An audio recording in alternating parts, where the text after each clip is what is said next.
ایک بزرگ تھے پیر سید فیض الحسن شاہ صاحب آلو مہار شریف والے، بڑے قابل تھے، عالم تھے، درویش تھے۔ اگر آپ موبائل چھوڑ کے میری بات پہ توجہ کریں تو مجھے زیادہ خوشی ہوگی، اللہ تعالیٰ خیر کرے۔ یہ ویسے جس نے بنائے تھے اس نے لکھا نہیں تھا کہ ہر وقت ہاتھ میں ہی رکھنا، یہ اس نے نہیں کہا تھا۔ یہ ایجاد کرنے والے نے تھوڑی کہا تھا کہ یہ میں نے اس لیے بنایا کہ اس کو ہاتھ میں رکھنا، ہاتھ میں تسبیح رکھا کرے، یہ جیب میں رکھنے کے لیے، جب بجے تو باہر نکالے، مہربانی فرمائیں، اللہ کو جزائے خیر عطا فرمائے۔ اب تو نا جی ایک دوست ایک دن بڑا دور کا سفر کر کے آئے اور انہوں نے کئی دفعہ مجھے یہ باور بھی کرایا کہ میں بڑی دور سے آیا ہوں۔ باور بھی کراتے ہیں تو پیار سے بتاتے ہیں، بتایا میں بڑی دور سے آیا ہوں، لیکن ہر 1.5 منٹ کے بعد جیب سے موبائل نکال لیتے تو میں انہوں نے آکھے میں کہ یہ زیارت کرنی چاہتے تھے گھر ہی کر لینی سی، تو نہ لمبا سفر کرنے کی کیا ضرورت، آپ تو میری زیارت کرنے آئے تھے بقول آپ کے، حالانکہ وہ زیارت والا یہاں رٹا بھی کوئی نہیں، لیکن موج ہے نا لوگوں کی، اللہ آپ کو جزائے خیر عطا فرمائے۔ آج تو مجھے شفیق صاحب نے کہا تھا کہ آپ نے لائیو تقریر کرنی ہے لوگوں کے بیچ بیٹھ کے، مجھے کیا پتا تھا کہ وہاں بھی ریکارڈنگ کرانے جانا ہے۔ آپ مہربانی کریں، آج تو آمنے سامنے بیٹھے ہیں نا جی، اللہ تعالیٰ آپ کو جزائے خیر عطا فرمائے۔ چلو تھوڑا سا سامنے بیٹھ کے بھی بات، وہ کسی نے کہا تھا کہ اثر کرے نہ کرے سن تو لے میری فریاد، نہیں ہے داد کا طالب یہ بندہ آزاد۔ آپ میری بات پہ توجہ کریں گے، سید فیض الحسن شاہ صاحب عالم مہاروی رحمۃ اللہ علیہ، ان سے ایک بندے نے پوچھا کہ حضرت عائشہ صدیقہ افضل ہے کہ سیدہ فاطمہ زہرا؟ آپ فرمانے لگے تجھے کیا مصیبت بنی ہے اس بحث میں پڑھنے کی، جو لوگ بڑے ہوتے ہیں وہ بڑے ہی ہوتے ہیں، جو بڑے ہوتے ہیں وہ۔ کہنے لگا جی آپ عالم کس بات کے ہیں، سوال کا جواب ہی نہیں دے رہے۔ فرمانے لگے چلو دے دیتے ہیں۔ حضرت پیر صاحب فرمانے لگے کہ عائشہ بیوی ہیں نبی پاک کی اور فاطمہ بیوی ہیں علی پاک کی۔ فرمانے لگے یہ جو علی کی بیوی ہے یہ نبی کی بیوی سے افضل نہیں ہو سکتی۔ اور پھر فرمانے لگے کہ فاطمہ بیٹی ہے نبی پاک کی اور عائشہ بیٹی ہے ابو بکر صدیق کی۔ تو فرمانے لگے ابو بکر کی بیٹی کبھی بھی نبی پاک کی بیٹی سے افضل نہیں ہو سکتی۔ وہ بندہ کہتا ہے پیر صاحب نتیجہ کی یہ، فرمان لگے گھر جا کے کڈی میں گل دس چڑی ہے نتیجہ۔ بھئی بڑے لوگ بڑے ہوتے ہیں، بڑے لوگ بڑے ہوتے ہیں، تو آپ بڑوں کے کو تولنے کیوں لگ گئے؟ آپ رشک دیکھیں کتنا ہے، وہ آپس میں رشک کر رہے ہیں، تم کہتے ہیں لڑائیاں کرتے تھے، وہ تو رشک کر رہے ہیں میرے بھائی، رشک دیکھیں نا۔ میرا دل کر رہا ہے آپ کو ایک خاص بات بھی عرض کروں۔ حضرت القول البدیع میں نا امام سخاوی نے لکھا ہے، ان کا ذرا آپس میں رشک دیکھیں کتنا ہے، حسد نہیں رشک۔ یہاں تو پیروں کی کرامتوں پر بھی پوری جناب وہ لڑائی چلتی ہے، پوری لڑائی کہ میرے پیر صاحب کی زیادہ ہے، وہ کہتا ہے میرے پیر صاحب کی زیادہ ہے۔ وہ خدا کا خوف کریں، پیر کی کرامت نہیں ہوتی، پیر کی استقامت ہوتی ہے، سنت شریعہ پر پابندی ہوتی ہے، وہ جتنی زیادہ پابندی کرے اتنا زیادہ باعث سے کرامت ہے۔ حضرت سیدنا مولا علی شیر خدا فرماتے ہیں، امام سخاوی نے القول البدیع میں لکھا ہے، فرماتے ہیں کہ حضرت عمر کا زمانہ مبارکہ تھا، میرا بڑا ہی دل کر رہا تھا سرکار کی زیارت کرنا۔ حضور کے وصال کو کافی سال بیت گئے، دل بڑا پریشان تھا، میں درود شریف پڑھتا پڑھتا سو گیا۔ میں نے خواب دیکھی کہ اللہ کے محبوب فجر کی جماعت کرا رہے ہیں،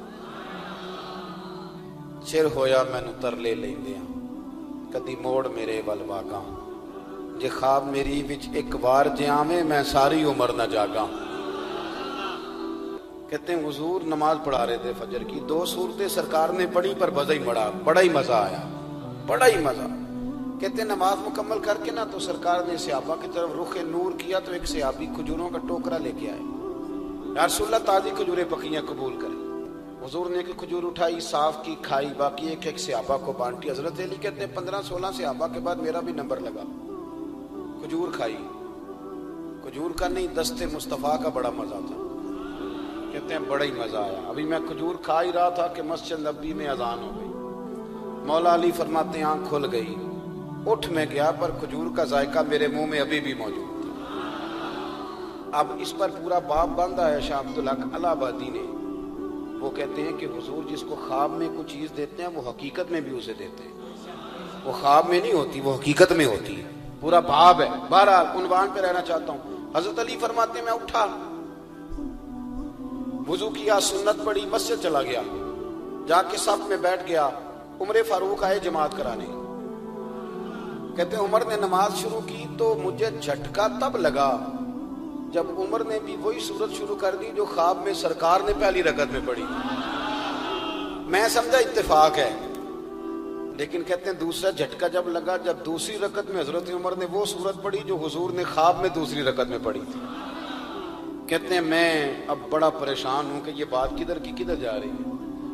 مولا علی شیر خدا فرماتے ہیں نماز مکمل ہوئی تو کھجوروں کا ٹوکرا بھی آ گیا۔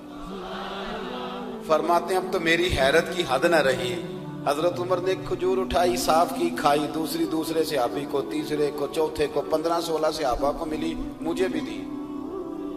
کہتے ہیں کھجور کھائی، مزہ بڑا آیا۔ حضور سے تو دوسری مانگنے کو دل کرتا تھا پر مانگی نہیں تھی، ادب تھا۔ عمر سے تو جرانا تھا نا اپنا۔ ان کا رشک دیکھیں، آپس میں رشک دیکھیں، حسد نہیں رشک۔ فرماتے ہیں جرانا تھا نا، تو میں نے عمر سے کہا یار ذرا ایک کھجور اور دینا نا ذرا ایک کھجور۔ تو کہتے ہیں جناب عمر فاروق نے کھجور اٹھائی، صاف بھی کی، میں سمجھا ملنے لگی ہے، اٹھائی بھی، صاف بھی کی، اور دوسرے صحابی کی طرف ہاتھ بڑھایا، میری طرف دیکھ کے ہلکا سا مسکرائے، فرمانے لگے علی ایسے نہ کر، اگر رات کو نبی پاک سے دوسری لیتا تو میں بھی سویرے تجھے دوسری دے دے۔ حضور سے دوسری لی نہیں، نبی پاک سے دوسری مانگی نہیں تو میں کیسے دے دوں؟ خواب میری وچ آیا سی ماہی تو میں وہ دے گل وچ پا لیاں باواں، ڈر دی ماری اکھ بھی نہ کھولا، ڈر دی ماری، میں ڈر دی ماری اکھ، کیونکہ آئی یہ رات وصال دیوالی، ربا اے رات مکن نہ دیویں، اے رات مکن نہ دیویں، ڈر دی ماری میں اکھ بھی نہ کھولاں، کتے پھر بچھڑ نہ جاواں۔ میرے رسول پاک کے غلام رشک کرتے تھے، رشک۔ حضرت علی کہتے ہیں میں رویا تو عمر بھی رو پڑے، کہنے لگے علی جو رات تجھے نواز کے گئے وہ میرے اوپر بھی کرم فرما کے گئے۔ رشک کریں، خدا را چھوڑ دیں حسد کرنا، چھوڑ دیں ایک دوسرے سے جلنا۔ اب تو آپ یقین کریں دیندار لوگوں کا، اہل حق لوگوں کا جواب در جواب، جواب وال جواب، اس طرح ہم نے الجھایا ہے چیزوں کو کہ نئے آنے والا آدمی کہتا ہے کہ دین کی اصل بات اصل میں بتا کون رہا، تو میلہ لگ گیا ہے، کوئی کہانی سنا رہا ہے، کوئی بات کر رہا ہے، کوئی اس کو غلط کہہ رہا ہے، کوئی بندہ ایسا ہے ہی نہیں جو بالکل ٹھیک ہو۔ ہمارے حسد نے اتنی تباہی کر دی، کسی کے حق میں خیر والی بات ہے، جب آپ حسد کریں گے تو بے سکون رہیں۔ دوسری بات یہ، بے سکون بندہ پتہ کون رہتا ہے؟ میں نے یہ بھی آیت پڑھی، الا بذکر اللہ تطمئن القلوب، اللہ فرماتے ہیں یاد رکھو، خبردار ہو جاؤ، اللہ کا ذکر کرو گے تو دلوں میں چین ہو۔ پتہ ہے بے سکون کون رہتا ہے؟ جو نتیجہ اپنی مرضی کا مانگتا ہے۔ عقیدہ توحید اسلامی عقائد کی جان ہے۔ جب آپ نے کہا لا الہ الا اللہ محمد الرسول اللہ صلی اللہ علیہ وسلم، اس کا معنی یہ ہے کہ اب میں اپنے آپ کو اپنے اللہ کے حوالے کرتا ہوں۔ اب رب غریبی میں رکھے پھر بھی میں راضی ہوں، بیماری میں رکھے پھر بھی راضی ہوں، صحت میں رکھے پھر بھی، اولاد دے تو پھر بھی راضی ہوں، نہ دے تو، سمجھے میری بات، یہ توحید ہے۔ ہم نہ ٹھیک ہونا چاہتے ہیں، دوست اکثر آ کے کہتے ہیں کوئی وظیفہ بتائیں، طبیعت ٹھیک نہیں رہتی تو انہیں کہتے ہیں سورہ فاتحہ پڑھو، کہتے ہیں بڑی دیر سے پڑھ رہا ہوں پر شفا نہیں ہو رہی، تو میں کہتا ہوں پھر آپ اللہ کی رضا پہ راضی ہو جائیں، پھر اللہ کی رضا پہ راضی رہنا بھی تو سیکھو نا، راضی رہنا بھی تو سیکھو۔ بہت ساری بے سکونی اس بات کی ہے کہ ہم چاہتے ہیں میری مرضی کا سکون ہو، میری مرضی کا گھر ہو، میری مرضی کے بچے ہوں۔ بھئی ایسا نہ کریں، آپ اپنے حق میں اپنے رب کے فیصلوں کو قبول کریں، آپ قبول کریں اپنے مالک کے فیصلوں۔